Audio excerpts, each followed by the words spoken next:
Gurugram news channel को subscribe करें और बेल दबाएं ताकि कोई खबर रह न जाए। नमस्कार, स्वागत है आपका गुरुग्राम न्यूज में, जहां हम दिखाते हैं खबरें सिर्फ आपके शहर की। खेलोगे कूदोगे तो बनोगे कामयाब, इस कहावत को चरितार्थ किया है हमारे गुरुग्राम के उन बच्चों ने जिन्होंने गुरुग्राम से बाहर निकलकर डिस्ट्रिक्ट लेवल और स्टेट लेवल के खेलों में अपनी एक अलग पहचान बनाई है। दरअसल गुरुग्राम के ताऊ देवीलाल स्टेडियम में प्रैक्टिस करने वाले बच्चों ने सोनीपत में हुई एक दौड़ प्रतियोगिता में पहला, दूसरा और तीसरा स्थान हासिल किया है। इनमें से कुछ खिलाड़ी ऐसे भी हैं जिन्होंने नेशनल लेवल और स्टेट लेवल के गेम्स में अपनी जगह पक्की कर ली है। कुछ खिलाड़ी इनमें से ऐसे हैं जो गोल्ड मेडल तक जीत कर लाए हैं। देखिए हमारे विशेष संवाददाता योगेश कुमार की ये स्पेशल रिपोर्ट। गुरुग्राम के खिलाड़ियों ने न केवल जिले में अपना नाम रोशन किया है बल्कि विश्व स्तर पर भी अपना नाम रोशन किया है। ऐसे ही खिलाड़ी हमारे देवलाल स्टेडियम में जो आते हैं उन्होंने भी एक प्रतियोगिता में भाग लिया जो कि सोनीपत में आयोजन किया गया था और वो अब स्टेट लेवल और नेशनल लेवल के लिए उनका सिलेक्शन हुआ है। किस तरह के गेम में उनका सिलेक्शन हुआ, क्या उन्होंने पोजीशन हासिल की, इसकी पूरी जानकारी के लिए हमारे साथ सबसे पहले जो रामनिवास कोच हैं उनसे बातचीत करते हैं। किस किस पोजीशन पे ये बच्चे आए थे और किस तरह की जो खेल प्रतियोगिता है उसका आयोजन किया गया था। सर, कहाँ बच्चे खेलने के लिए गए थे और क्या पोजीशन आई थी? हमारे सीनियर खिलाड़ी हैं सुनील, डेकैथलॉन करते हैं, उनका नेशनल के लिए सिलेक्शन हुआ है। ये टूर्नामेंट जींद नरवाना में हुआ था। उसके अंदर हमारे ललित थे, उनका 10 किलोमीटर में सेकंड आया है और एक हमारी लड़की है बघेल, उसकी भी फर्स्ट पोजीशन आई है स्टीपल चेस में। और हमारे ये सीनियर खिलाड़ी हैं सतीश जी, इनका भी 100 मीटर 200 मीटर पंचकुला में फर्स्ट पोजीशन आई है। ये भी नेशनल के लिए सिलेक्ट हैं। इनकी नेशनल अभी 20-21 मार्च से छत्तीसगढ़ में होने जा रही है, ये उसमें भाग लेंगे, इनकी टिकट हो चुकी है। जो दूसरे प्लेयर हैं अभी उनकी जो AFI से एफिलेटेड यूनिट है हरियाणा एथलेटिक एसोसिएशन, उनकी डेट अभी आनी बाकी है नेशनल में जाने के लिए। और अभी रिसेंटली इस 7 तारीख मार्च संडे को हमारे कुछ बच्चे सोनीपत में गांव है चिटाना, वहाँ खेलने गए थे। वो एक ओपन हरियाणा कह लो, उसमें सभी बच्चे कहीं से भी आकर अपने एज ग्रुप में भाग ले सकते हैं। हमारी ये छोटी सी बिटिया है सुमन, इन्होंने 800 मीटर में सेकंड पोजीशन ली। पायल है अंडर 12 में, उन्होंने फर्स्ट पोजीशन ली।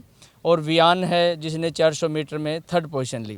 ये बच्चों के लिए एक मोटिवेशन है, एक प्लेटफॉर्म है आगे बढ़ने के लिए।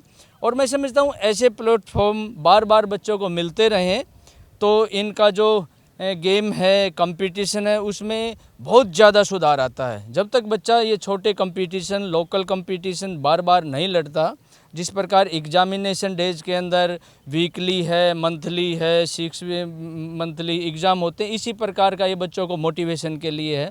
जो इनका डर है वो निकल जाता है, फिर ये अपने फील्ड के अंदर बहुत अच्छा प्रदर्शन करते हैं और हमें अच्छा लगता है। और अपने शहर का, अपने स्टेट का, डिस्ट्रिक्ट का नाम होता है तो उसके साथ हमारे सभी खेल प्रेमियों को अच्छा लगता है। और जिस प्रकार से आप आज आए हैं, आपका ये गुड़गांव न्यूज़ है, हमें बड़ा अच्छा लगा। आप लोगों को कहाँ से खबर मिली है, मुझे बहुत अच्छा लगा। आप बच्चों को बहुत अच्छा मोटिवेशन कर रहे हैं, थैंक यू। सर, गुरुग्राम के कितने खिलाड़ियों का सिलेक्शन हुआ, कितने बच्चों ने क्वालिफाई किया है और किस किस जो स्टेट लेवल है, डिस्ट्रिक्ट लेवल, किसके लिए जो उन्होंने क्वालिफाई किया? प्रेजेंट में 4 बच्चे तो ये हमारे नेशनल के लिए हैं और हमारे 7 बच्चे, एक हमारा एक नेशनल और होता है उसमें सेलेक्ट हुए हैं 7। अब उसकी डेट नज़दीकी है, उसमें वो बच्चे जाएंगे। वो नॉर्थ जोन कहलाता है, जैसे अपने इंडिया के 4 टुकड़े कर देते हैं गेम के अनुसार, तो उसमें नॉर्थ जोन में 7 बच्चे खेलने के जाएंगे। और ये 4 बच्चे, इसको आप ऑल इंडिया लेवल पे मान के चलो, ये 4 उसमें भाग लेने जाएंगे। और ये कुछ बच्चे हैं ये उभरते हुए हैं, इनका 1-2 स्टेप और ऊपर आएगा, फिर ये भी अपने ऐसे ही ऊपर बढ़ते जाएंगे। सर, आजकल बच्चे जो हैं जो घर में ज़्यादा गेम खेलना, यानी कि मोबाइल पे या कंप्यूटर पे गेम खेलना ज़्यादा पसंद करते हैं, उनको क्या मैसेज देंगे एक कोच होने के नाते? देखिए, सबसे पहले तो फिटनेस फर्स्ट। मैं समझता हूँ आज का जो माँ बाप है बहुत जागरूक है, अब उनको पता चल गया है गेम कितना वैल्यू है। पहले तो हम यही सुनते थे हमारे टाइम में, खेलोगे कूदोगे बनोगे खराब, पढ़ोगे लिखोगे, वो बातें अब सही नहीं है। पढ़ाई भी उतनी ज़रूरी है, खेल भी उतना ही ज़रूरी है। मैं समझता हूँ एक एज ए खिलाड़ी खेल का और पढ़ाई का कॉम्बिनेशन बन जाए ना, मैं कहता हूँ वो खिलाड़ी 100% अफसर बनता ही बनता है, बनता, उसको कोई नहीं रोक सकता। सिर्फ कॉम्बिनेशन की बात है। मैं सभी पेरेंट्स के आपके माध्यम से कहना चाहूँगा, खेल एक आज के दिन बहुत बढ़िया बिजनेस है। हींग लगे ना फटकड़ी, सेहत की सेहत, खिलाड़ी का खिलाड़ी और नौकरी की नौकरी। हरियाणा सरकार खेलों के ऊपर इतना ध्यान देती है, इंडिया में कहीं भी नहीं है। भारतवर्ष में सबसे ज़्यादा हरियाणा सरकार देती है और हमारे मेडल भी आते हैं। ऐसा नहीं कि ऐसे ही देती है, हमारे मेडल भी हैं। उसके हिसाब से अनेकों नौकरियां, देखो ना कितने हमारे डीएसपी लगे हैं, कितने इंस्पेक्टर लगे हैं। अब इसमें रेलवे में देखो हमारे कितने हैं, बैंकिंग में देखो, हर जगह जहाँ भी है। मैं समझता हूँ कोई भी इंडिया इसका नेशनल का इवेंट करवाओ, उसमें मैक्सिमम 70% बच्चे हरियाणा से ही होते हैं। ये बात दूसरी, उनकी किसी की डिपार्टमेंट अलग हैं, जॉब हैं, बट वो सभी बिलोंग लगभग हरियाणा से ही करते हैं। हमारे साथ वो खिलाड़ी मौजूद हैं जो अलग अलग जो स्टेट और डिस्ट्रिक्ट के लिए उन्होंने क्वालिफाई किया है। सबसे पहले जो सबसे ज़्यादा एज ग्रुप के हैं उन खिलाड़ी से बात करते हैं कि उन्होंने सर आपने कौन से गेम में किस तरह का जो मेडल जीता है, कौन सी पोजीशन हासिल की है? मैंने एज ग्रुप 50 से 55 एज ग्रुप में 100 और 200 मीटर में पंचकुला में जो Haryana state master athletic championship हुई थी उसमें गोल्ड मेडल लिया।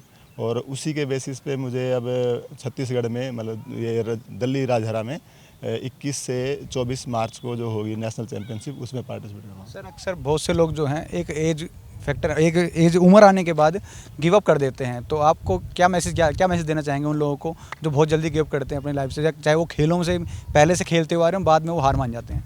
नहीं, मैं कॉलेज टाइम में मैं एथलीट था, लेकिन उसके बाद सब छोड़ दिया था। उस टाइम भी मेरा एक विल था कि मैं एक अच्छा स्पोर्ट्समैन बनूं, लेकिन वो कुछ सिचुएशन नहीं बन पाई। लेकिन बाद में मैं काफ़ी हेल्थ डिसीज़ हो गए थे, तो मुझे लगा, डॉक्टर ने मुझे काफ़ी मेडिसिन वगैरह प्रिस्क्राइब की थी, लेकिन मैंने पूछा कि भाई क्या एक चांस है एक बार, तो डॉक्टर ने कहा कि yes you can take a chance for 3-4 months.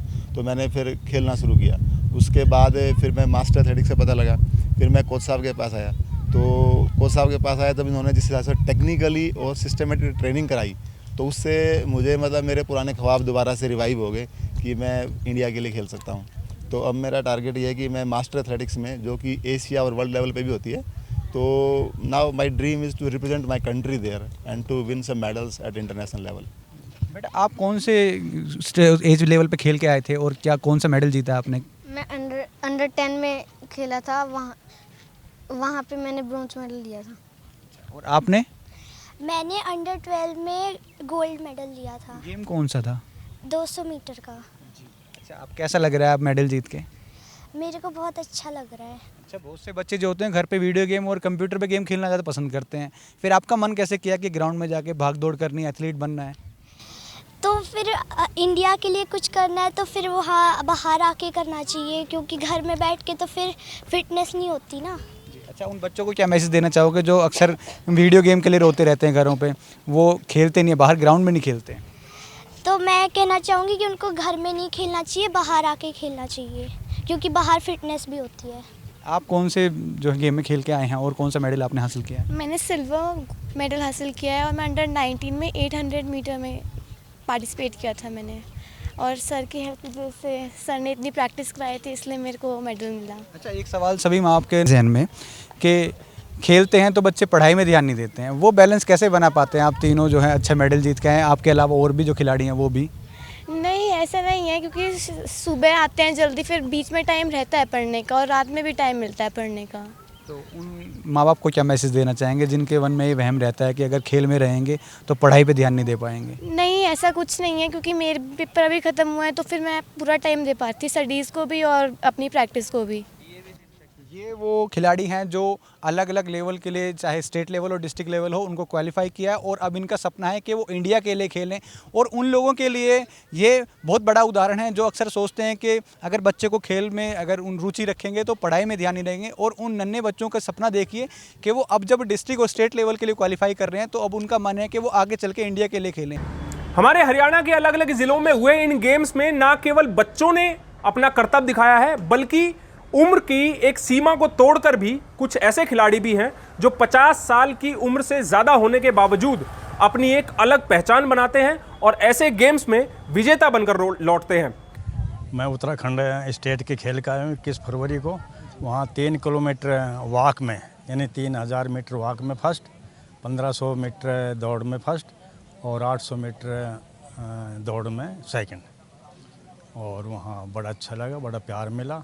उसके बाद जो है ना यहाँ हरियाणा स्टेट के थे 27-28 पंचकुला फरवरी को, तो वहाँ 5000 मीटर वॉक में ब्राउंज और दौड़ में जो है ना 5 किलोमीटर गोल्ड। अब आगे क्या तैयारी है? आगे अब छत्तीसगढ़ में नेशनल के हैं तो वहाँ जाने की तैयारी है।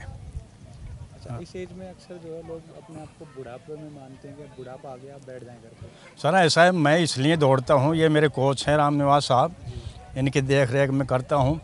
मैं चाहता हूँ मैं अपने परिवार पे बोझ ना बनूँ। अगर मेरे अंदर ताकत रहेगी तो मैं दूसरों की भी सेवा कर सकता हूँ, और ताकत नहीं रहेगी तो अपाहिज बन के जो है ना परिवार पे भार हो जाएगा हैं। तो वे भी सोचते हैं ये बूढ़ा चला जाए तो अच्छा है। इसलिए जो है ना हम अपने बॉडी को फिट रखने के लिए और जो है ना बच्चों को प्रेरणा देने के लिए, भाई ये भी देखेंगे बाबा जो है ना इतना दौड़ता है, तो इसलिए हम जो है ना बच्चों की खुशी के लिए भी दौड़ते हैं। अब कहने की ज़रूरत नहीं, एक उदाहरण बन के दिखाना चाहिए ताकि जो है ना बच्चे भी, जवान भी और परिवार के भी समझ जाए, रिश्तेदार भी, भाई वाकई में ठीक ही मेहनत कर रहे हैं। और सर मैं अब तक 70 ये 2016 से शुरू करिए 70 मैराथन में हिस्सा लिया है, जिनमें गोल्ड, सिल्वर, ब्राउंज और फिनिशर के, और 37 मेडल जो है ना स्टेट के हैं, जिनमें गोल्ड, सिल्वर, ब्राउंज है। 24 मेडल नेशनल के हैं अब तक। तो मालिक की दया है, मैं तो जब तक ज़िंदगी रहेगी दौड़ते ही रहूँगा। कोच साहब ने कितनी मदद की आपकी? कोच साहब तो सारी ही गुरु की मदद होती है जी। इंसान के हाथ में कुछ ना है, गुरु करे सो हो, करता करे ना कर सके, गुरु करे सो। तो मेरे ऊपर जो है ना गुरुओं की छत्र छाया। अपने उम्र के लोगों को क्या मैसेज देना चाहते हैं? अपनी उम्र को यही भाई मेहनत करो और अच्छी डाइट लो और आराम भी करो, अच्छी नींद आएगी और नशे से दूर रहना चाहिए। अपना सात्विक खाना, घी, दूध है, साग सब्जी, फल फ्रूट है। अब लोग मेरे से राजस्थान, यूपी, पंजाब के कहते हैं क्या खाते हो? अरे खाने की कमी नहीं, हजम होना चाहिए। और वैसे मैं जो है ना 100 ग्राम घी तो मेरा दोपहर सब्जी में ज़रूर होता है, ये ज़रूर, क्योंकि देसी घी एक जो है ना बहुत ही अमृत होता है। रिफाइंड यूज़ नहीं करता और कुछ नहीं। तो मैं तो जो है ना अपने हरियाणा के लिए, अपने हिंदुस्तान के लिए दौड़ता ही रहूँगा। मालिक की दया है मेरे ऊपर और उसी की दया से मैं दौड़ रहा हूँ। इंसान के हाथ में कुछ नहीं है, सब कुछ दया में हर मालिक की होती है। आपको हमारी ये खबर कैसी लगी हमें कमेंट करके अपनी राय जरूर दीजिएगा। साथ ही साथ आप इस खबर को शेयर जरूर कीजिएगा ताकि इन बच्चों का और भी हौसला बढ़ सके और आने वाले गेम्स में ये लोग ऐसी खबरें देखकर, जब उनका नाम रोशन होता है तो सारा जग उनको देखता है, ऐसी खबरें देखकर इनका मनोबल और बढ़े। नमस्कार।